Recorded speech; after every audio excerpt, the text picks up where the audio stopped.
الصوم لله يجزي كيف شاء به الصوم لله يجزي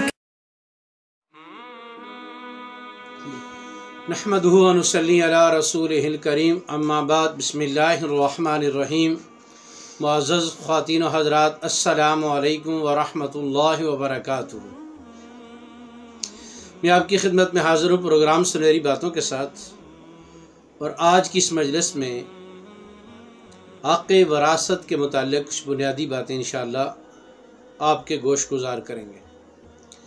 سب سے پہلے جب آدمی دنیا سے رخصت ہو جاتا ہے تو زندگی میں اس کی ملکیت میں جو مال ہوتا ہے، مرنے کے بعد اس کی ملکیت ختم ہو جاتی ہے۔ اب اس کے مال میں سے جس کو ترکہ کہتے ہیں، جس کو میراث کہتے ہیں، جس کو وراثت کہتے ہیں، اس میں کس کا حق ہے اور کتنا حق ہے؟ سب سے پہلی بات تو یہ کہ کس کا حق ہے۔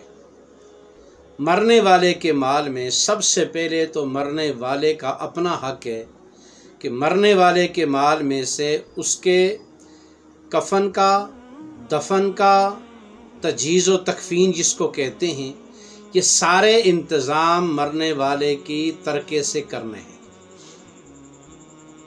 سب سے پہلے مرنے والے کے مال سے اس کے تجہیز و تکفین کا انتظام کرنا۔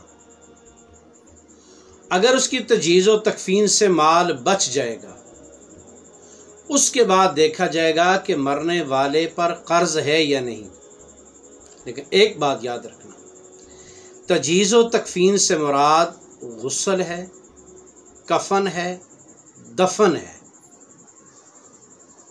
اس میں جو آج معاشرے میں فضول رسمیں ہیں، ہر علاقے کی مختلف رسمیں، وہ شامل نہیں ہیں۔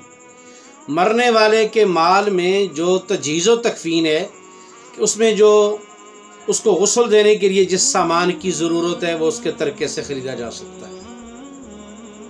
اس کے بعد اس کے کفن کا انتظام اس کے ترکے سے کیا جا سکتا ہے، کفن شرعی۔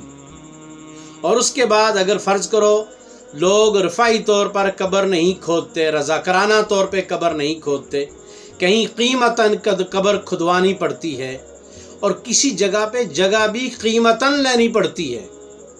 عموماً تو قبرستان ہوتے ہیں، لیکن شاید دنیا پوری کے اندر قبرستان نہ ہو اور قیمتاً جگہ لے کے مردے کو دفن کرنا پڑے، تو اس میں غسل، کفن اور قبر کا خرچہ، یہ تین چیزیں شامل ہیں۔ اس کے علاوہ جو موت کی باقی تمام رسمیں ہیں وہ اس میں شامل نہیں ہیں۔ اس بات کو اچھی طرح سمجھیں۔ اس کے بعد اگر مال بچ جائے گا تو پھر مرنے والے کے ذمہ دیکھا جائے گا کسی کا قرض ہے کہ نہیں۔ اگر مرنے والے کے ذمہ کسی کا قرض ہے تو باقی مال میں سے اس قرض کو ادا کیا جائے گا۔ اگر اللہ کرے مرنے والے کا قرض ادا ہو گیا اور اب بھی مال بچ گیا ہے، تو اس کے بعد دیکھنا یہ پڑے گا کہ مرنے والے نے اپنی زندگی میں اپنے مال کے متعلق کوئی وصیت کی ہے یا نہیں کی۔ بعض لوگ وصیت کر دیتے ہیں، جی میرے مرنے کے بعد میرے مال کو فلاں جگہ خرچ کر دینا، رفعی تنظیموں کو، رفعی اداروں کو، مدارس کو، مساجد کو، جس کا جو جہاں ذہن مطمئن ہوتا ہے، لوگ اس کو بھی کس طرح بھی کرتے ہیں۔ لیکن یاد رکھیے کہ وصیت جو ہے وہ تیسرے حصے سے پوری کی جائے گی۔ وصیت کرنے والے نے اگرچہ سارے مال کی وصیت کی، ایک آدمی کہتے ہیں جی میرے مرنے کے بعد میرا سارا مال میرے وارثوں کو دینے کے بجائے فلاں ادارے کو دے دینا، فلاں مدرسے کو دے دینا، فلاں مسجد کو دے دینا۔ وصیت تو اس کی پوری کریں گے، لیکن پورے مال سے نہیں کریں گے، تیسرے حصے سے کریں گے۔ جو مال بچ گیا ہے تجہیز و تکفین سے، قرض سے، اس کے بعد جو مال بچا ہے اس کے تیسرے حصے سے ہم اس کی اس وصیت کو پورا کریں گے۔ وصیت کو پورا کرنے کے بعد بھی اگر مال بچ گیا ہے تو پھر اب اس کے ورثاء کو دیکھا جائے گا۔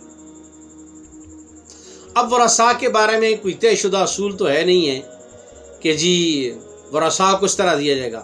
ہر آدمی کی مختلف کیفیت ہوتی ہے کہ بیٹے کتنے ہیں، بیٹیاں کتنی ہیں، بیٹے ہیں یا بیٹیاں ہیں، بیٹے ہیں یا بیٹے نہیں ہیں، بیٹیاں نہیں ہیں، بیٹیاں ہی ہیں، بیٹے ہی ہیں، اور اگر بیٹے بیٹیاں نہیں تو بھائی ہیں، بہنیں ہیں، دادی دادا ہے، یہ بہت سارے اس کے مسائل ہیں جو باقی ترکہ بچ جائے گا میت کا، ہم اس کو اس کے ورثاء میں قرآن اور سنت کی روشنی میں تقسیم کریں گے۔ اب چونکہ ہر آدمی کا مسئلہ مختلف ہے، اس لیے وراثت کے مسائل بھی مختلف ہو جائیں گے، تو لہٰذا اب مرنے والے میں سے ہر آدمی اب ورثاء میں سے ہر آدمی اپنے مرنے والے کے ورثاء کے متعلق تفصیل بتائے گا مفتیان کرام کو، اور مفتیان کرام قرآن و سنت کی روشنی میں اس کا حل بتائیں گے۔ تو مرنے والے کے مال میں 4 طرح کے حقوق ہوئے۔ پہلا حق تو اس کا ذاتی ہو گیا، غسل کا، کفن کا، دفن کا۔ دوسرا حق بھی میت کا قرض جو اس کے ذمہ ہے اس کا ہو گیا۔ تیسرا حق بھی میت کی جو وصیت ہے اس کا ہو گیا۔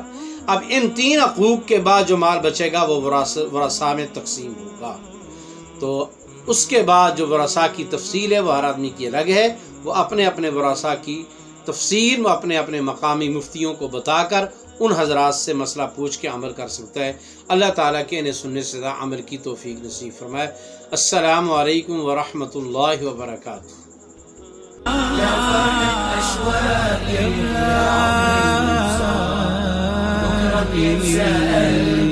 كل أيام الصعب